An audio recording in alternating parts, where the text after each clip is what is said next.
Hi, everyone. I am Caitlin Silva, and I am here with Beacon Parent Coaching. Today, we have the lovely opportunity to talk to MaryJo. MaryJo, thanks so much for joining us. Oh, thank you for having me. It's so good to see you. MaryJo is a mama of 3, and just like all of us moms, is kind of going through all the different feelings and, doing what is best for her family at this time. So why don't you start off just by telling us a little bit about you and your family? Hi, everybody. All right. This is always a difficult question to talk about myself. But MaryJo Anderson, I'm 39 years old. I have 3 children. Jackson is my oldest. He's 13.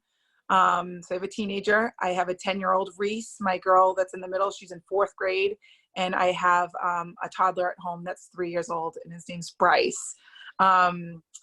And we live north of Boston in Newburyport. And I've been a stay-at-home mom for the last 13 years. So trying to hold it down.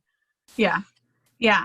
That's great. Thanks so much. So, why don't you share, if you're comfortable, how has COVID-19 changed your family, your daily activities, kind of your life, big picture?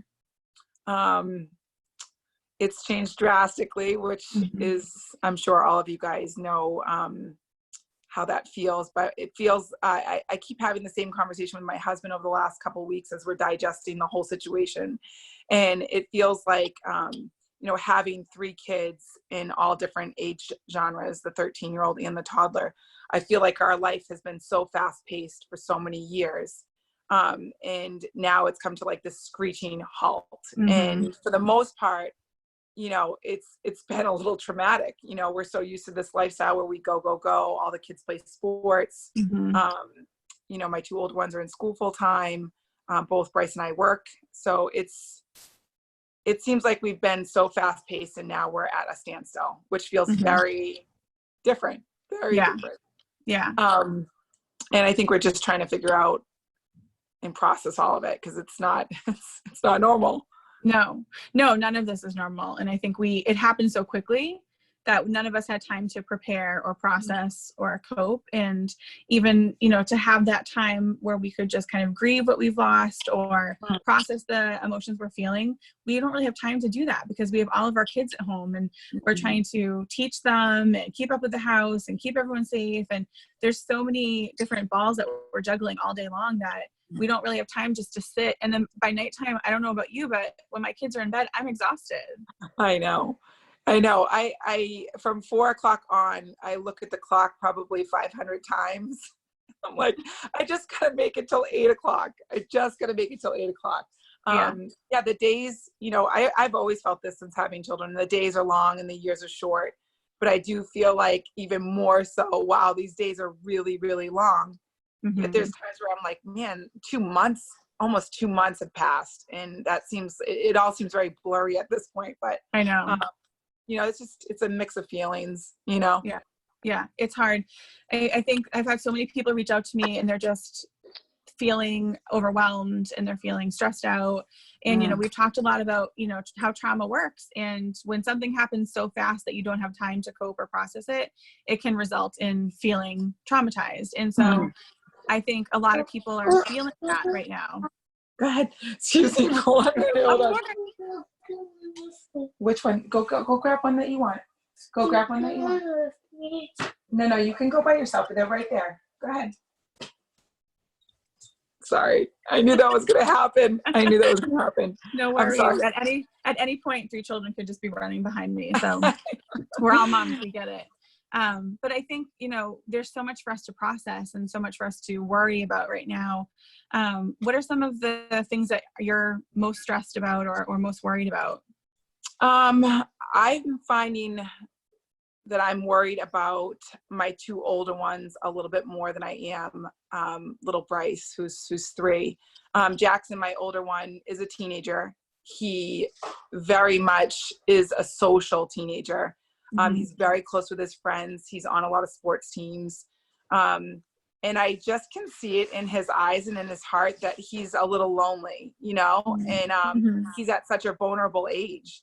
Yeah. So, I'm talking a lot with him. I'm having a lot of conversations. I'm asking him just every morning, how are you feeling today? And just trying to be there for him. He doesn't overshare all that much, but that is the one thing that I'm a little worried about. You know, he's heavy on my heart because he's at this age where I know that he craves friendships, and, you know, having a little sister and a little brother, it's not feeding him the way that, you know, I think he might need right now. So just trying to find those things that can really lift his spirits and make him feel supported. You know, it's mostly him. Okay. We need some juice boxes. Juice boxes are the best. Yes. So, my daughter in the middle, Reese, is, hold on, look at it. She's such a creative, good kid, and she's very expressive with her feelings. Mm-hmm. So for the most part, she's been so open about how she's feeling. And we relate to each other so much as like a, you know, mother-daughter. Sure. And so I feel confident that she's doing okay for now. Mm-hmm. And the baby, I feel like, you know, he's right here with me. You know, he's, you know, when they're little like this, obviously, you know, oh, he wants to show you his juice box. Oh, what flavor? That's a good flavor. That's the fruit punch.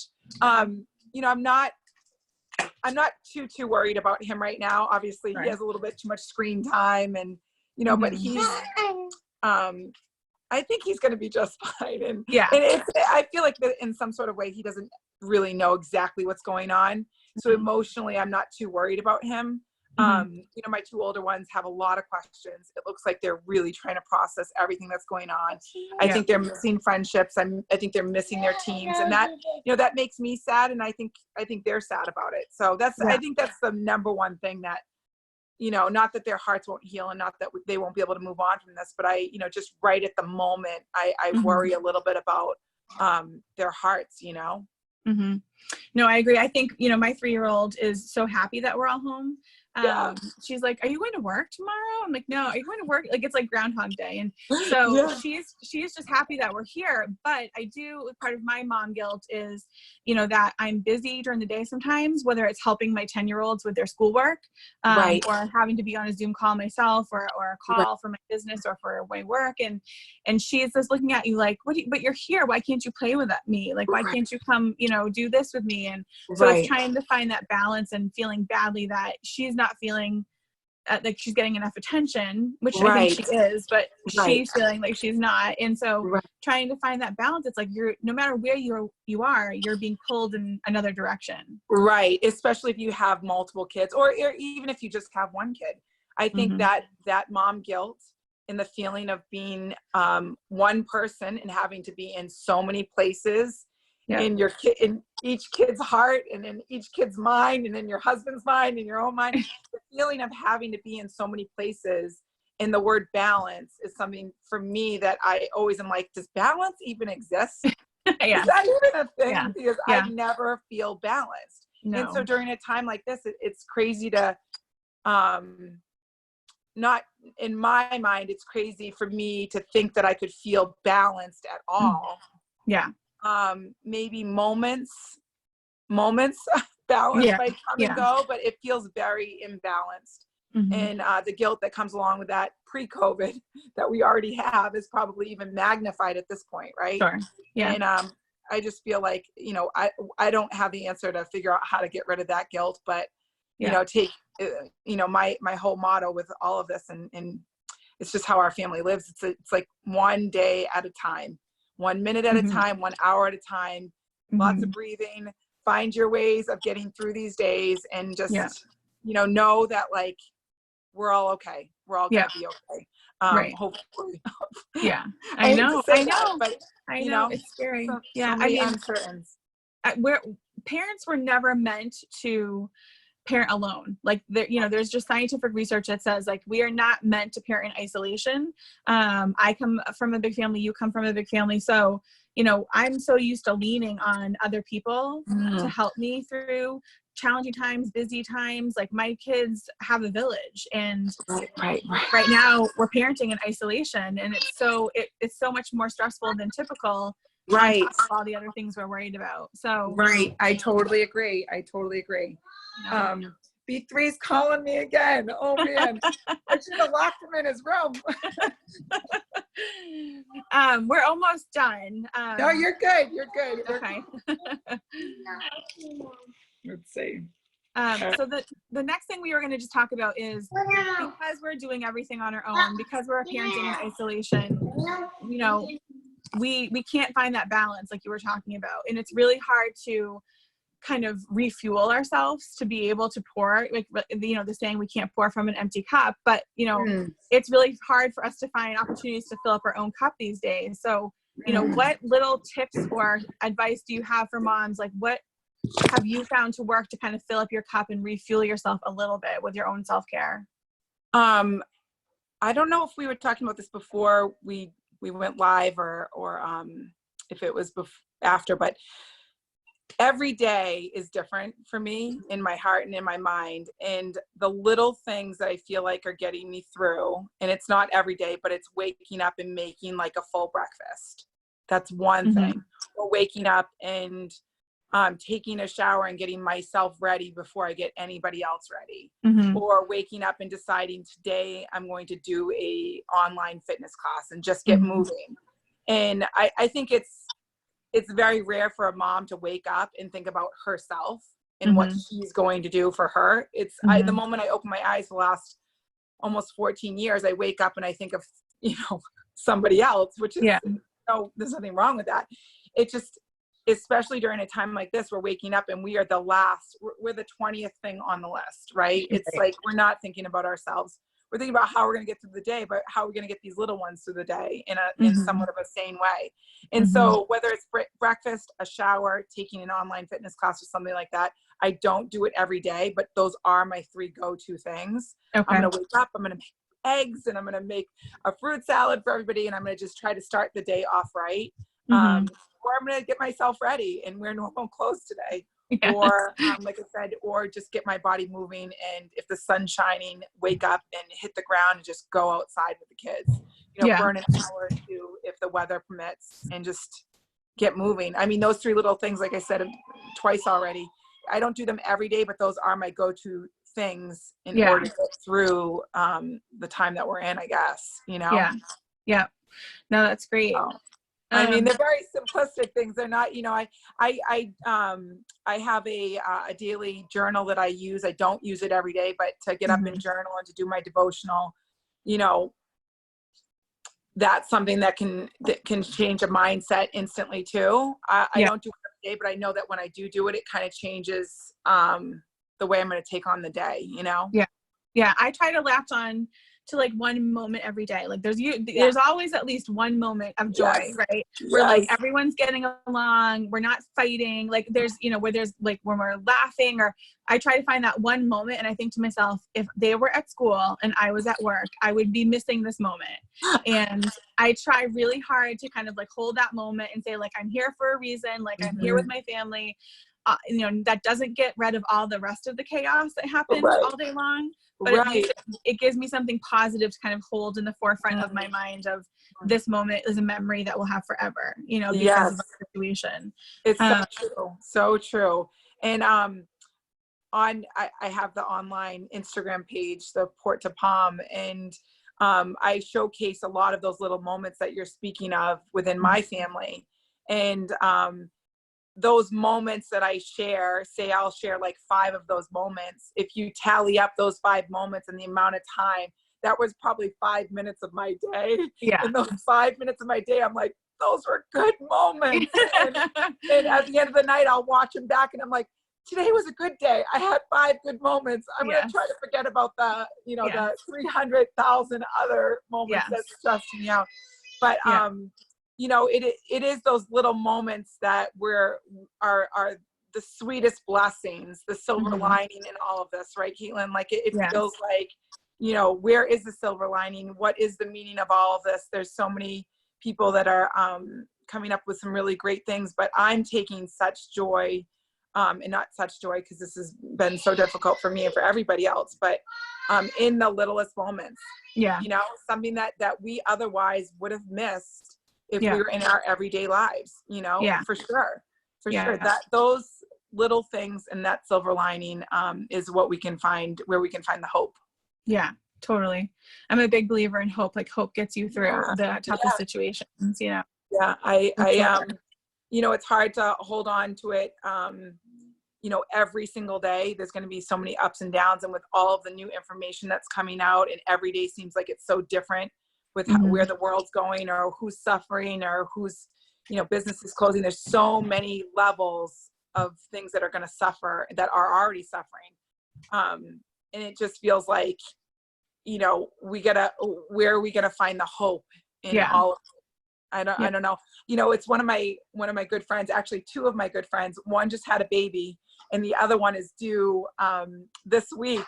And I'm like, these babies are straight angels. They're like sent from heaven. And, you know, I really feel that way. I'm like, man, you know, these babies that are being born during this time are like the most beautiful gift. Yeah. But like, not just like, you know, the mom, but like to all of us. Like the moment I saw this photo of this baby being born, it was like, that was like the craziest sign of hope that I had had. Right. Like, you know, life is going to keep going. There's beautiful things happening. Yeah. New life, nurturing something new. You know, we just started a garden in our backyard. We had a really small garden last year, and now we're making it a really big garden for people to like gather. And so we've been working on that the last like month, and to grow something, whether it be a baby or whether it be a garden or whatever, like if there's something so small that you can do, like plant a flower garden or a small little vegetable garden, or something that like you can experience some form of new life.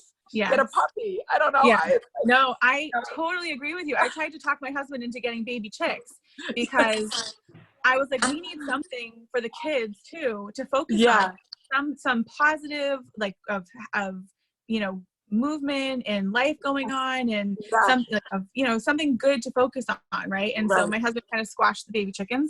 So then I went online and I ordered those little like caterpillars in a cup thing. Oh yes. So we currently have like 2 things of caterpillars that are all in chrysalises, and my daughter's so excited for when they hatch into butterflies and we can release them inside. So just something for the kids to focus on that's positive and you know, good energy. I agree. I think those are some little ways. Maybe even start out with a little ant farm. Something. Just something small. I agree. Like I said, we just planted a garden, and that, you know, that alone is bringing us much joy and hope. So that's we gotta great. we gotta find those little things. So there's so much debate going on with social distancing, and I know there's all those protesters out there who are protesting. What is your stance on social distancing, and how are you explaining that to your kids? We are fully social distancing. We are hunkered down at our house. We rarely ever leave. My husband goes to work every day in isolation by himself, in a garage away from the house. And he comes home and he does the grocery shopping. But other than that, we are fully social distancing. And I do feel like for our family, that is the best thing that we can do for ourselves and for others. You know, my parents are going to be in their 70s, and I have an autoimmune disease. So I'm just, you know, not thinking so much about ourselves, but knowing that, like, you know, people like myself and my parents can be so easily affected by something like this. And so it's scary, you know, and we're going to do everything that is recommended in our hearts and on our hearts to do to keep ourselves and other people safe. And that's just to stay put until new information comes out that says it's safe to do otherwise. And when we do, you know, we've gotten pizza at the beach. We went to, you know, get beach pizza on a Friday night, and, you know, we take all of the precautions. Bryce has his mask on, he has his gloves on, we have the hand sanitizer in the car, we're ready to go. But it's very rare that we're even doing things like that at this point. We just don't feel like it's completely safe just yet. So we're listening to our buddy Governor Baker, Charlie, taking his lead. Yeah, I'm in the same boat. And, my 10-year-olds are definitely not fans of social distancing. They miss their friends. They see their friends. We've hooked up a few different games where they play cards on the computer with some friends, and they're Zooming with friends, and they're, they played Kahoot the other day over the computer. So we're trying to kind of get them to see each other and communicate and engage, but I know it's not the same. So it's definitely hard to be like that, to be strict with the rules. But, like you said, I feel like that's what's best for my family too. So we're sticking. Definitely. And I think it's, it's a new norm. We're going into what feels like maybe like week 8, and it feels like this is, we're getting used to it a little bit more, and it's definitely going to be heavy in and out of their hearts where they're missing their friends. I mean, I'm missing my friends. Like I said, I'm such an extrovert. So I'm just trying to process, like, man, I just want to hug everybody and bring everybody in. And when something goes wrong, I'm like, everybody come over, I'll cook for everybody else. And it's like, to not be able to do that is kind of killing my heart a little bit, but it is what's best right now. And it seems like it is a new norm. So we gotta just figure out how to keep adjusting to this new norm, Yeah. Even though it's hard, I think it's gonna get on with it. Jackson asked me, my 13-year-old, he asked me this morning, is this going to be part of history? And I was like, yeah. I don't articulate it the best way to him because I'm not, like I said, I'm not processing it fully the right way, but it feels like this is such a part of history. And this is, we're going to have just many, many waves of emotions and, things that come out of this. So it's for sure part of history. Yeah, no, I agree. And I tell my kids all the time, like, your children and grandchildren will ask you about this. This is going to be in the history books. This is going to be something people will learn about and study. Right. So, in that way, like, keep a journal or write things down because, you're going to be able to tell your story one day. But like, I think what you said, there's going to be that roller coaster of emotions and have, on the bad days, like, give yourself grace, right? Yes. Like, give yourself a pass to have a bad day, to stay in your pajamas all day, to not be as, productive as you maybe hope to be. It's okay that you have bad days. Give yourself that opportunity to kind of process your feelings and give yourself what your heart needs. Right. And a lot of people ask me about patience all the time. And, through my Instagram, it seems like I'm so patient with my children. And I like to remind them, the clips that I show are really just, a few seconds of my day. I'm not always relaxed and enjoying these fine moments. I'm not always patient with my children. Over the years, I've become more patient, and I realize messes can be cleaned up. People are gonna, the kids are gonna melt down around 4 o'clock. Let's just figure out ways how to navigate that. Like, let's not feel so much guilt about these things, and let's not beat ourselves up. One day at a time, 1 hour at a time, 1 minute at a time. We're doing the best we can in this new situation. It's all, it's all new to all of us, and grace is the word. Like, for sure. I think you nailed it on the head. Grace, give yourself grace. You're doing fine. You're doing fine. And these kids, someone dropped off a little lawn sign to me yesterday. One of my girlfriends, she put it in my front lawn. It said, all kids need is love. And I truly believe that. We want to give them so much all the time, but right now, all they need is love and little bits of it here and there. It doesn't have to be perfect. You're never going perfect parent doesn't exist, especially during quarantine like this. But, just love on them. Whatever you have in your heart, use it. Just use it as much as you can. And if you fail, tomorrow's a new day. And I tell my 9.9% of the kids are going to be fine. They're fine. I tell my clients all the time, like, use your strengths, use your talents. Like, if you're athletic, go play with sports with them outside. If you're artistic, go draw with them. And, if you love cards, go play cards with them. Like, share what you love with them. And that's how you're going to find that really great connection. And those will be the things they remember from this, getting to play board games, getting to go for long walks with mom, getting to, help dad mow the lawn or cook dinner or whatever it is. So it doesn't have to be big, fancy, or expensive. It's just that time that will help them feel safe and supported. Absolutely. And I feel like, we put so much pressure, and society puts so much pressure on us to be like these perfect parents. And I don't think that exists, and if you look at a day, we're spending, we're spending 24 hours, I know we sleep, but we're spending so much time day after day after day with our children. Mm-hmm. And that time that you have, say it's 14 hours a day that you're literally with your kids. That doesn't mean 14 hours out of your day you need to be sitting on the ground playing with your kids. Right. That's not even possible. No. That's not even possible in normal life. No. If you bang out 1 hour, you're good. Right. And it is about finding that balance, not necessarily balance within ourselves, but just in general. Like, it's good for them to have some independent time. It's good for them to have quiet time. It's good for them to not always rely on you to, I tell my kids all the time, I'm not a cruise director. Right. Like, I'm not here to entertain you all day long. I for sure will have times where we play and interact, but sometimes I have something to do and you can go do something, by yourself. And that's good for both of us, Right. My kids, they've seen Bryce and I forever. We try not to all the time, but we do fight in front of the kids once in a while. I mean, it's just something that happens. And one of the things that I've learned over the years of being a parent is that, like, I am so imperfect and I want my kids to know how imperfect I am at times. If I drop an F-bomb, which I don't, I try my best not to do that, but I do say shit once in a while. But if I say those things, or if mom and dad are fighting, and they see it, hopefully it's not all the time, but it's normalizing that you're not going to always agree with everybody, that you're going to have issues.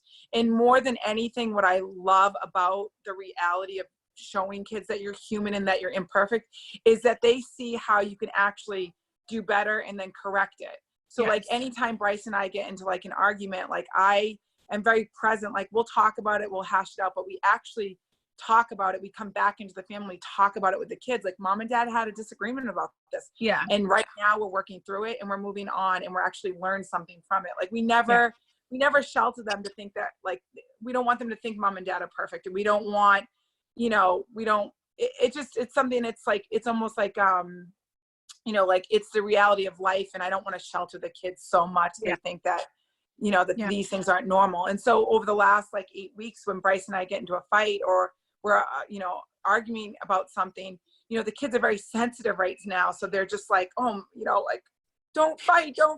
And, we have to kind of put it out there. Like, we're in like a magnified situation right now. Like this is normal. And guess what? We're going to be okay. Right. We're going to be okay. We're going to work through this. Yeah. And so like, we're just so vocal with the kids about it. You know what I mean? Mm-hmm. So I don't know if that's good or bad. That's not a parenting tip at all, but No, I think it's a good learning experience for them. I mean, obviously if you're like chucking chairs and lamps at each other, it's a different level, but if you're that used to happen back in the day. Those things happen. But if you're having an argument or disagreement, it's healthy for them to kind of witness that you can disagree with someone and then find a way to compromise, hear each other, communicate functionally, and then move on. Like it's a learning process. Otherwise, if they have a friend and they have one disagreement, they're going to think we can't be friends anymore because we had a disagreement. Relationships aren't, always on the up and up, and they're not always great, but if it's worth it, you work through it. Absolutely. And I think they're learning a lot from being able to watch that, knowing like your love is strong enough to get through a disagreement, Yeah.